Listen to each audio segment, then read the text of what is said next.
Nifty करीब करीब 100, 150, 200 point ऊपर हो गया था, अभी 86 पॉइंट है। बाजार के अंदर आपको जो काम करना बिल्कुल कीजिए, समझ के कीजिए, लो वॉल्यूम के साथ काम कीजिए। इस निफ्टी को और बैंक निफ्टी को, या मैं बोलूंगा निफ्टी को, थोड़ा जो आज पीछे लगार था उसको ऊपर करने में रिलायंस इंडस्ट्रीज का काफी बड़ा योगदान है।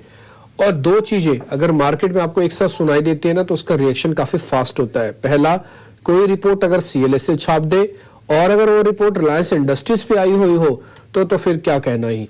कुछ ऐसा ही सीएलएसए ने रिलायंस पे कुछ टेक दिया, रिपोर्ट जारी की है।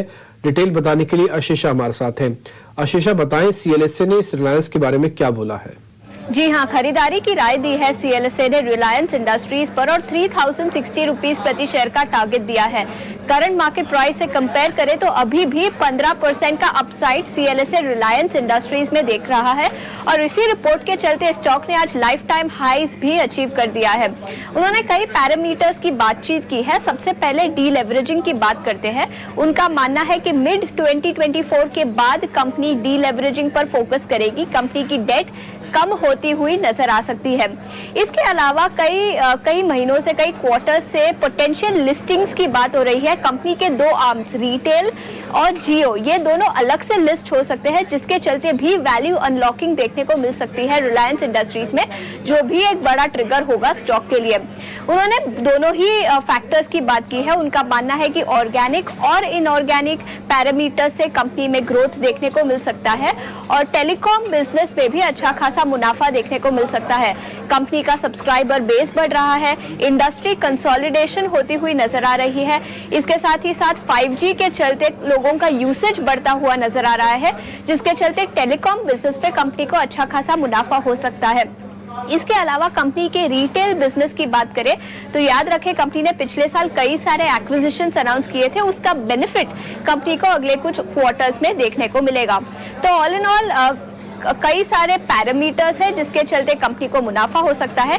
याद रखें, ग्रीन एनर्जी पर भी कंपनी ने पिछले कुछ सालों में बहुत सारा इन्वेस्टमेंट किया है, और अब उस इन्वेस्टमेंट का भी फल कंपनी को मिलेगा। तो ऑल इन ऑल सभी businesses, retail, telecom, green energy के ग्रोथ लीवर्स अभी इंटैक्ट नजर आ रहे हैं। खरीदारी की राय दी है और 3060 रुपीज प्रति शेयर का रिलायंस इंडस्ट्रीज पर टारगेट दिया है। ठीक है आशीषा, बहुत बहुत शुक्रिया, थैंक यू वेरी मच समय देने के लिए। पहले ना रिलायंस एक ही हुआ करता था, दो कंपनियां ऑलरेडी इसमें से अलग हो चुकी हैं। अलग इन द सेंस जिनके नंबर्स आपको अलग से दिखते हैं। पहला, एक तो जियो फाइनेंशियल्स, जो फाइनेंस वाले का कारोबार है, 262 के रेट पे। इसका भाव टेलीकॉम का, जियो का, वो अलग होना बाकी है, और रिटेल का अलग बाकी है।